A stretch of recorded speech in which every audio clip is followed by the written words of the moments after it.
अशिक्षित असून अभ्यासाचा धडा गिरवणारी, अशिक्षित असून अभ्यासाचा धडा गिरवणारी मी क्रांतीज्योती सावित्री.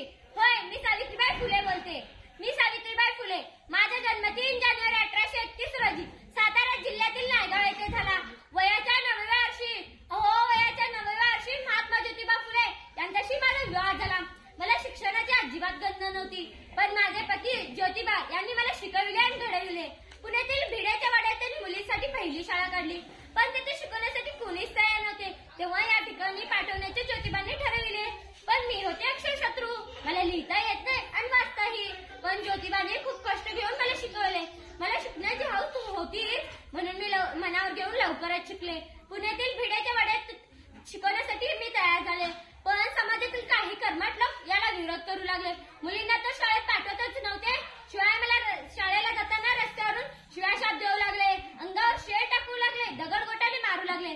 तरीही मी मागे सरकले नाही की डगमगले नाही. मी रोज मुलींना शिकवण्यासाठी शाळेत जाऊ लागले, ज्यातून मुलींच्या शिक्षणाची मुहूर्तमेढी रोवण्यात आली. मी आणि माझे पती ज्योतिबा यांनी लावलेल्या रोपट्याचे आज वटवृक्षात रूपांतर झाल्याने मला अभिमान वाटतो. आज असे कोणते क्षेत्र नाही की जिथे महिलांचा सहभाग नाही. परंतु 200 वर्षापूर्वी असे चित्र नव्हते. स्त्री म्हणजे चूल आणि मूल एवढ्यापुरतीच मर्यादित होती. ती घरातील शोभिवंत वस्तू समजली जायची. घराच्या उंबरठ्या बाहेर पडायची सुद्धा तिला परवानगी नव्हती.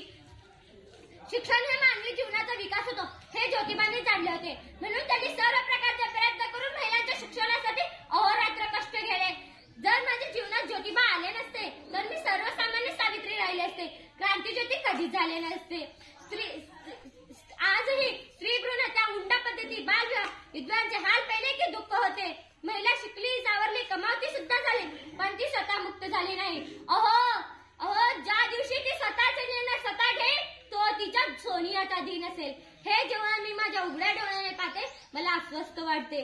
मला पुन्हा एकदा जन्म घ्यावे लागेल की काय असंही कधी कधी वाटते. पण मला काहीच गरज नाही.